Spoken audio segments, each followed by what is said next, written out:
सबसे पहले आज विश्वकर्मा दिवस है। विश्वकर्मा दिवस की आप सबको हार्दिक बधाई, बहुत बहुत शुभकामनाएं। आप सबका मेरी तरफ से बहुत बहुत अभिनंदन, आपका आभार। आपने बुलाकर जो मान सम्मान दिया वो मेरे दिल को छू गया। मेरे साथ आए मेरे बहुत ही सम्मानीय भाई पूर्व महापौर राजेंद्र भामला जी, यहाँ पर उपस्थित मेरे भाई विजय अरोड़ा जी, हमारे भाई काशीराम जी, MC जैन साहब, सतीश मित्तल जी, राजू भाटिया जी, SK बत्रा जी, SK शर्मा जी, रतन शर्मा जी, मिश्रा जी, अजीत जी, ज्ञानचंद जी, गुलाम मोहम्मद जी, रमेश शर्मा जी, हमारे साथ हैं सीमा गिरधर जी, पूजा जैन जी, ऋचा गुप्ता जी, रज्जी जी, प्रेमलता जी, और हमारे भाई संजय सोलंकी साहब, हमारे भाई सोनू जी, मन्नू जी,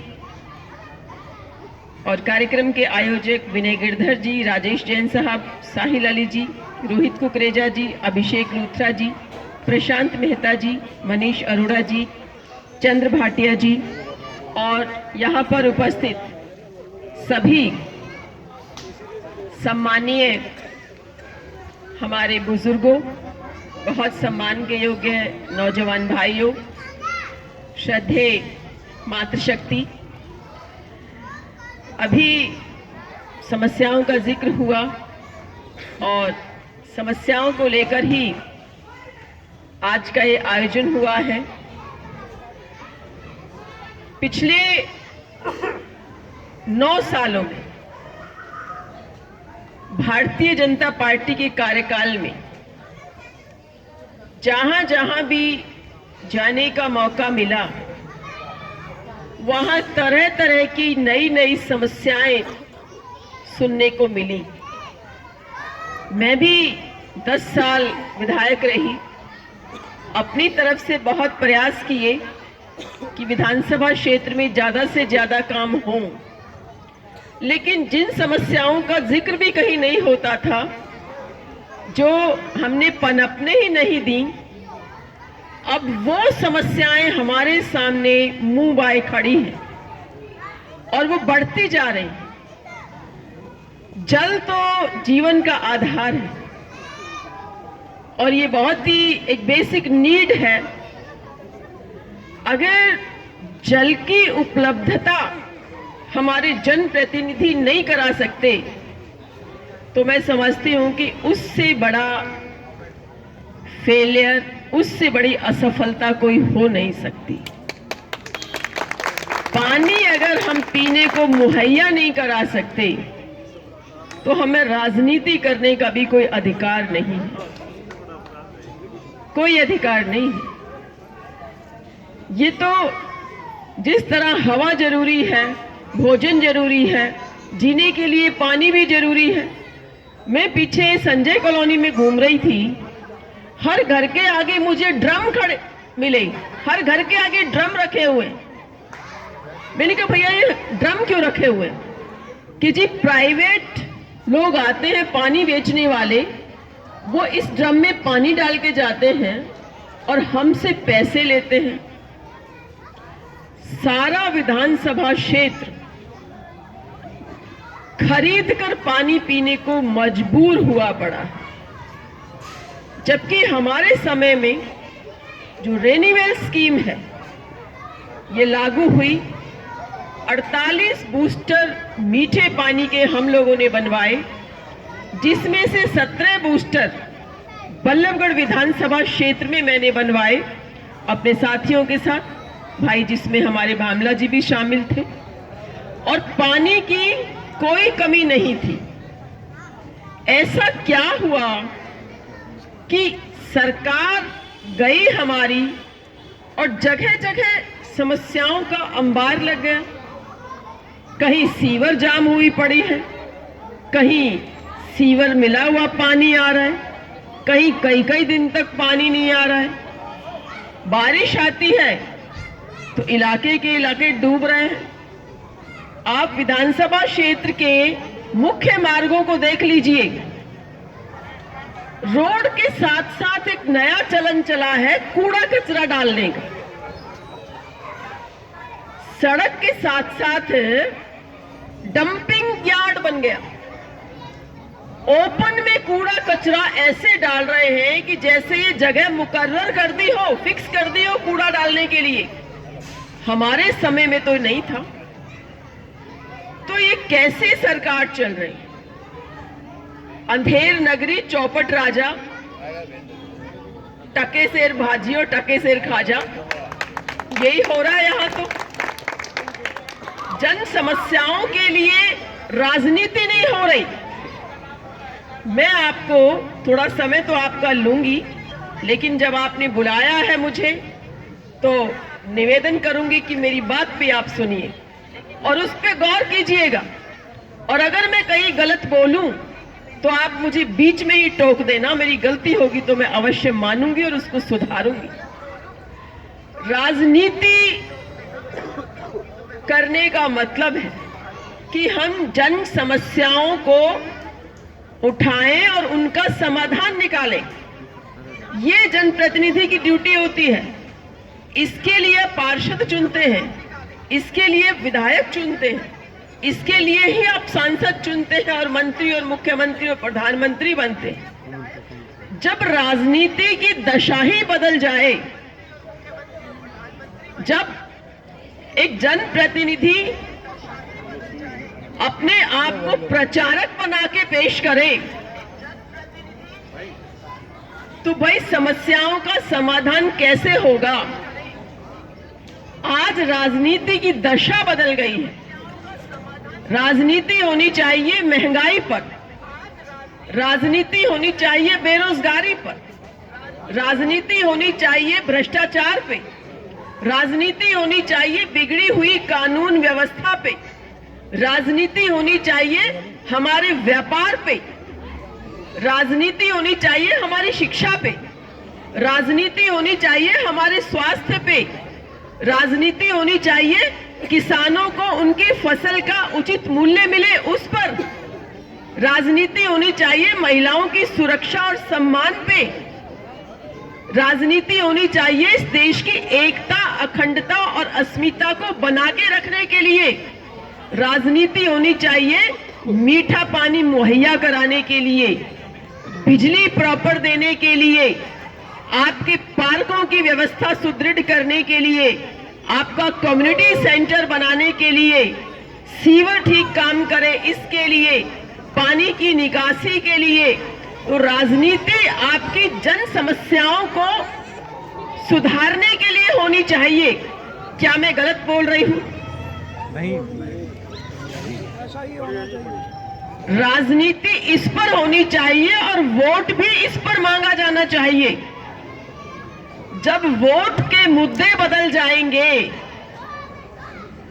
राजनीति की दिशा बदल जाएगी, तो आपकी समस्याओं को कौन सुलझाएगा? और मैं राजनीतिक एक हस्ती हूं, राजनीतिक शख्सियत हूं, और मैं कहूं कि मंदिर में भागवत भी मैं ही करूंगी, उसका प्रचार भी मैं ही करूंगी, मैं ही जाके जो धर्म से संबंधित काम है उनको करूंगी। तो एक हद तक तो ये ठीक लगता है। एक हद तक तो हम सब लोग धर्म से जुड़े हुए हैं, हम सब अपने अपने धर्म को मानते हैं। कोई सनातन धर्म को मानते हैं, कोई सिख धर्म को मानते हैं, कोई जैन धर्म को मानते हैं, कोई बौद्ध धर्म को मानते हैं, कोई इस्लाम को मानते हैं, कोई पारसी है। सब लोग अपने अपने धर्म से जुड़े हुए हैं और अपने अपने धर्म में आस्था रखते हैं। लेकिन इसका अर्थ ये नहीं है कि मैं आज हिंदू हूं तो मैं किसी दूसरे धर्म पे कीचड़ फेंकूं, अपने धर्म के नाम पे देश को तोड़ने का काम करूं।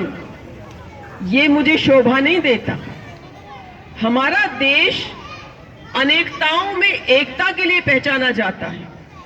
और रंग बिरंगे फूलों के गुलदस्ते जैसा है, जिसमें हर भाषा, हर जाति, हर संप्रदाय, हर वर्ग, हर धर्म के लोग हैं, जिनकी अपनी अपनी महक से हिंदुस्तान महका हुआ है और जो मिलके इस देश की बहुत मजबूत और समृद्ध संस्कृति बनाते हैं। हमारे देश की मर्यादा, परंपरा, हमारे देश की नैतिकता को मजबूती देते हैं सब लोग मिलकर। तो अगर राजनीतिक लोग अपने मुद्दों से भटक के जब विघटनकारी नीति पे चल जाएंगे, तो कैसे आप उनसे पानी मांगोगे, कैसे आप उनसे बिजली मांगोगे, कैसे आप उनसे स्कूल व्यवस्था मांगोगे, कैसे अस्पतालों को ठीक करवाओगे, कैसे कानून व्यवस्था को ठीक कराओगे? क्योंकि वो तो कोई और लेक्चर देना शुरू कर देंगे आपके सामने। जिसका काम उसी को साजे, और अगर कोई और करे तो जूता बाजे। हालात ये हो रहे हैं, मैं शब्द थोड़ा गलत बोल गई हूं कि जूता बाजे, लेकिन जूता बज रहा है। आपस में जब हम लड़ेंगे उसी को तो जूता बजना बोलते हैं। यही तो एक विघटनकारी सोच है, यही तो देश को विकास से दूर ले जाती है। और हम सब आपस में जितने प्यार मोहब्बत से यहाँ रहते हैं, जितने अपनेपन से, भाईचारे से रहते हैं, उसमें भी खटास डालने का काम ऐसे लोग करते हैं। फिर कहते हैं कि हम तो राष्ट्रभक्त हैं। भाई, हम कौन से पाकिस्तान के जासूस हैं? क्या हम राष्ट्रभक्त नहीं हैं? हमसे बड़ा तो कोई राष्ट्रभक्त हो नहीं सकता।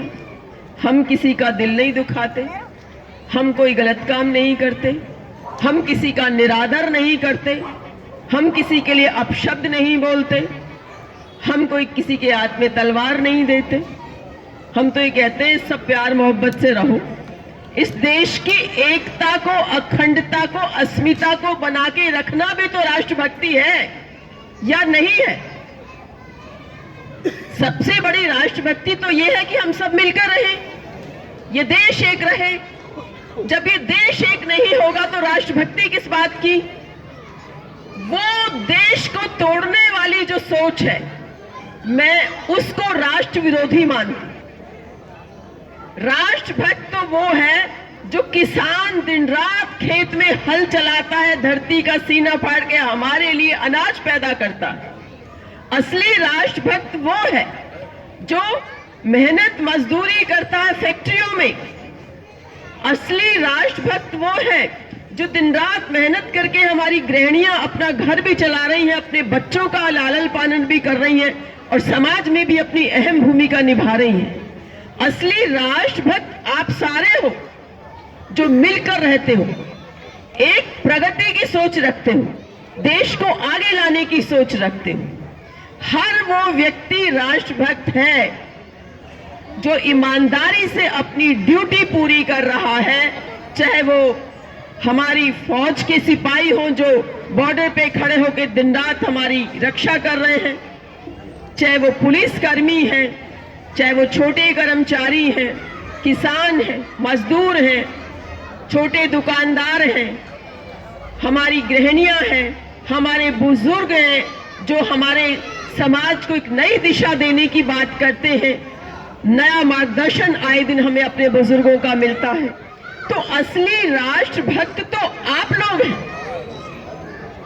तो मेरी आपसे विनती है कि हम सब ऐसे लोगों की बातों में ना आए जो तोड़ फोड़ की राजनीति करते हैं, जो विघटन की बात करते हैं, जो इस देश की एकता, अखंडता और अस्मिता के लिए खतरा स्वयं पैदा कर रहे हैं और कह रहे हैं कि हम खतरे में हैं। भाई, कोई खतरे में नहीं है। आप अगर खतरे में किसी को डालोगे तो वो हमारा भारत होगा, वो हमारी भारत माता होगी। क्योंकि खतरे में कोई एक व्यक्ति नहीं पड़ता है, पूरा हिंदुस्तान पड़ता है। उसका नुकसान पूरे हिंदुस्तान को होता है। हर व्यक्ति को होता है, यहाँ की अर्थव्यवस्था को होता है। तो हमारी सबसे बड़ी जिम्मेदारी है अपने देश को, अपने भारत माता को एक रखना।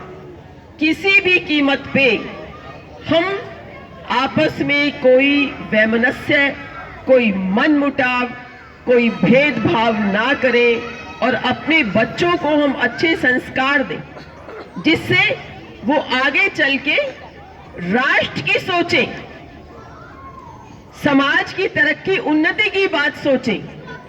मिलकर हम सब अपने देश को आगे बढ़ाने के लिए योगदान दें। तो बातें हुई अभी पानी की, तो मेरा आपसे वायदा है कि अगर आप मौका देंगे तो यहां पानी की कमी नहीं आने देंगे हम मिलकर। जैसे भामला जी ने कहा, कोई पानी की कमी यहां आपको नहीं आने देंगे। आपको खरीद कर पानी नहीं पीना हो। सरकार की जिम्मेदारी है आपके घर घर तक पानी पहुंचाना। वो सरकार अपनी जिम्मेदारी पूरी करे। इसी तरह पानी की निकासी की समस्या, उस पर भी अवश्य हम काम करेंगे। आपकी सीवर जाम की समस्या है, उसके लिए भी हमारा वायदा है कि आपकी जो बुनियादी समस्याएं हैं इनको हम अवश्य ठीक करेंगे, इनका समाधान निकालेंगे। पहले भी, आज तो ये लोग बोलते हैं कि स्मार्ट सिटी, कहने को तो इन्होंने कहा कि हमने स्मार्ट सिटी बना दिया, लेकिन क्या हमारे जनप्रतिनिधि जो सरकार में बैठे हैं बड़े बड़े ओहदों पर, वो बताएंगे स्मार्ट सिटी के नाम पे बल्लभगढ़ विधानसभा क्षेत्र में क्या एक भी रुपया खर्च हुआ है? एक भी रुपया स्मार्ट सिटी के नाम पे बल्लभगढ़ विधानसभा क्षेत्र में खर्च नहीं हुआ है। तो कहां की स्मार्ट सिटी है? स्मार्ट सिटी हमने बनाई जब हम ईएसआई मेडिकल कॉलेज लेकर आए, जब हम बल्लभगढ़ तक मेट्रो लेकर आए, जब हमने सारे फ्लाईओवर बनाए, जब हमने मीठे पानी के लिए 48 बूस्टर लगाए, जब हमने जगह जगह कम्युनिटी सेंटर बनाए, जब हमने हाईवेज को 6 लेन करवाया, जब हमने आप लोगों की सड़कें दी, हमने पानी की समस्या को दूर किया, हमने शिक्षण संस्थान हमने खुलवाए, आईएमटी हमने बनाया, सबसे बड़ा जो इंडस्ट्रियल मॉडल टाउन, वो आईएमटी हमने बनवाया। तो हमने बुनियादी काम किए। गरीब लोगों के लिए 100-100 गज के प्लॉट हमने गांव में दिए, शहरों में हमने डबुआ कॉलोनी में, बापू नगर में, सेक्टर 62 में, आशियाना में हमने गरीब लोगों के लिए फ्लैट बनाकर दिए। आज क्या बता पाएंगे हमारे सरकार में बैठे नुमाइंदे, अगर 1 इंच भी जगह किसी गरीब को मिली हो, कोई एक भी फ्लैट इन्होंने बनाकर दिया हो, तो मुझे बता दें, मैं अपने शब्द वापस ले लूंगी, माफी भी मांग लूंगी, लेकिन एक भी गरीब के सर पे इन्होंने छत देने का काम नहीं किया। सरकारें आती रहती हैं, जाती रहती। हमने अपने समय में बिजली के 4 बड़े प्लांट लगाए हरियाणा में, 4 बड़े कारखाने, जिससे बिजली की प्रॉपर सप्लाई हुई। हमारे समय में हरियाणा में 56,000 करोड़ रुपए का कर्जा था सरकार पे, जिसमें से 32,000 करोड़ रुपए का कर्जा हमने लिया बिजली के कारखाने बनाने के लिए। उस वक्त हमने सरप्लस में बिजली दी, बिजली की अधिकता उस वक्त हमारे प्रदेश में हो गई थी। और आज क्या हाल है? आज तो जी स्मार्ट मीटर लगाए जा रहे हैं। आज स्मार्ट मीटर के नाम पे ऐसा मीटर लगा रहे हैं जो हवाई जहाज के इंजन से भी तेज चलता है, ऐसा मीटर लगा रहे हैं। और उस मीटर के पैसे भी आपकी जेब से निकाले जाएंगे। 12,000 रुपए वो आपकी जेब काटी जाएगी। तो आप समझिए ये कर क्या रहे हैं आप लोगों के साथ। इन्होंने फैमिली आईडी, प्रॉपर्टी आईडी के नाम पे सब गड़बड़ झाला कर दिया। ये एक बहुत बड़ा घोटाला है। खिलाफ बोलता भी है। कोई बोलता नहीं है। उन्हीं का आपकी ये बहन बोलती है उन्हीं का आदमी और खुल के बोलती है। बदलने पड़ेंगे, उन्हीं के आदमी बोलते हैं कि बदलने पड़ेंगे। जी, हाँ। हम उनके खिलाफ उनके कारनामे बताने के लिए जगह जगह जा रहे हैं, जनता को हम जागरूक कर रहे हैं। फैमिली आईडी में जो बच्चा पहली दूसरी जमात में पढ़ रहा है, कई जगह उनके भी 2-2 लाख रुपए सैलरी दिखा दी। एक अनपढ़ महिला मुझे आकर मिली कि जी मैं तो अंगूठा छाप हूं, मुझे तो रिटायर्ड सरकारी अफसर बता के मेरी फैमिली आईडी में गड़बड़ कर दी, प्रॉपर्टी आईडी सारी गड़बड़ कर दी। यहां तक कि आप उनको ठीक कराने जाओ तो वो आपकी जेब से 5-10 हजार रुपए झाड़ लेते हैं और एक बार में सोनू भाई वो ठीक भी नहीं होगी, चक्कर लगाते रहो उनके। तो ये कितना बड़ा गर्भ घोटाला है। और पूरे हिंदुस्तान में किसी प्रदेश में नहीं है ये फैमिली आईडी, प्रॉपर्टी आईडी। ये खट्टर साहब ने हमारे सर पे थोपी है ताकि इसको ठीक कराते रहो और सरकारी कर्मचारियों के चक्कर लगाते रहो। तो हमारी पार्टी ने, कांग्रेस पार्टी ने एक संकल्प पत्र तैयार किया है जिसमें हमारा आपसे वायदा है कि हमारी सरकार आप लोगों के सहयोग से, उस ईश्वर की मर्जी से आएगी तो हम ये फैमिली आईडी और प्रॉपर्टी आईडी को खत्म कर देंगे। There will be no family ID and no property ID, इसकी कोई आवश्यकता नहीं है।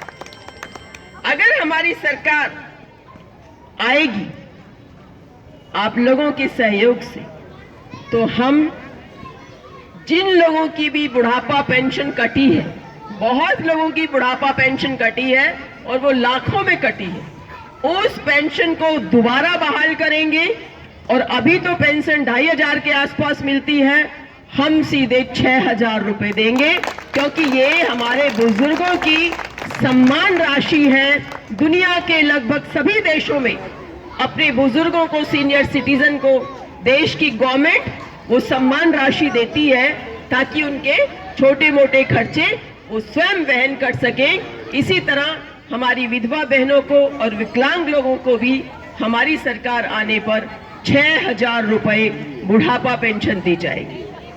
जिन लोगों के, गरीब लोगों के बीपीएल कार्ड काट दिए गए हैं, 9 लाख बीपीएल कार्ड काट दिए, वो भी हम सरकार आने पर फिर से बहाल करें।